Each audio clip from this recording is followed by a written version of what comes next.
À 15 km de Manchester, quatrième plus grande ville du Royaume-Uni, se dresse la banlieue d'Attersley, construite dans les années 60 en pleine zone rurale. Ici, pas de barres d'immeubles, mais des petits pavillons. Des logements sociaux qui abritent plus de 5000 personnes.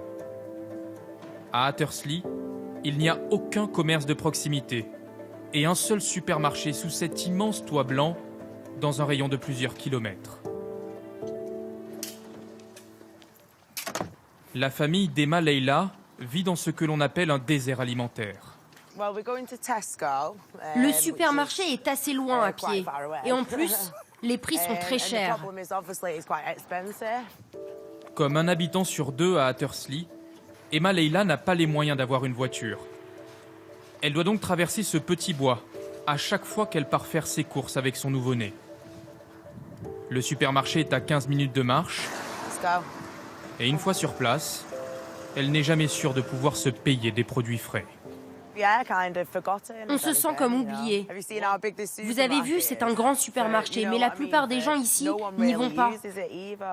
Car ce n'est pas dans leur budget. Et si vous voulez être sûr de payer vos factures d'électricité et de gaz à la fin du mois, vous devez faire attention à ce que vous dépensez pour vous nourrir.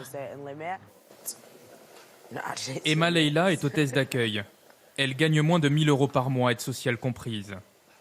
Comme la plupart des habitants d'Attersley, elle aimerait avoir une alternative, un supermarché à bas coût par exemple, pour pouvoir remplir son frigo, trop souvent vide.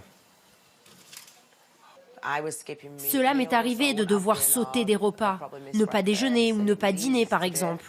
Quand ma fille est à l'école, je ne me prépare pas de repas. Je dois parfois choisir entre manger et avoir du chauffage. Comme cette mère de famille, de plus en plus de foyers britanniques sont confrontés à ce dilemme. Selon une récente étude, plus de 7000 déserts alimentaires ont ainsi été recensés à travers le Royaume-Uni. Ce sont les points rouges sur cette carte. Leur nombre ne cesse d'augmenter d'année en année. Ça peut paraître incroyable, mais c'est finalement ce que montre notre étude. Les commerces ne s'installent pas dans ces zones-là car ce n'est pas assez rentable pour eux. Les gens n'achètent pas assez. La conséquence, c'est que les habitants qui vivent dans ces déserts alimentaires n'ont pas le choix et ne peuvent pas se nourrir sainement. Plus d'1 million de Britanniques vivent aujourd'hui dans un désert alimentaire. Et la part de ceux qui ont recours à des banques alimentaires pour se nourrir est de plus en plus importante. Leur nombre a été multiplié par 4 en 5 ans à peine. Alors chaque vendredi à Attersley, une association distribue aux habitants en situation de précarité, moyennant une petite participation, Ça fera 8 € s'il vous plaît. un plein de produits frais pour la semaine. Là, c'est 8 €.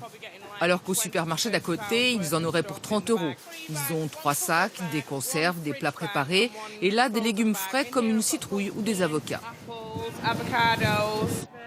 Margaret Reynolds est âgée de 76 ans. Avec sa petite retraite de 600 € par mois, elle ne parvient plus à joindre les deux bouts.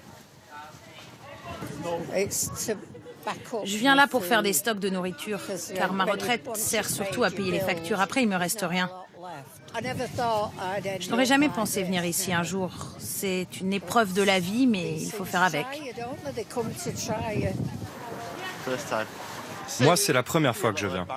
Vous savez, c'est très gênant, mais je suis reconnaissant de ces gens qui nous aident. Au Royaume-Uni, une personne sur 5 est aujourd'hui en situation de pauvreté, et particulièrement dans ces déserts alimentaires.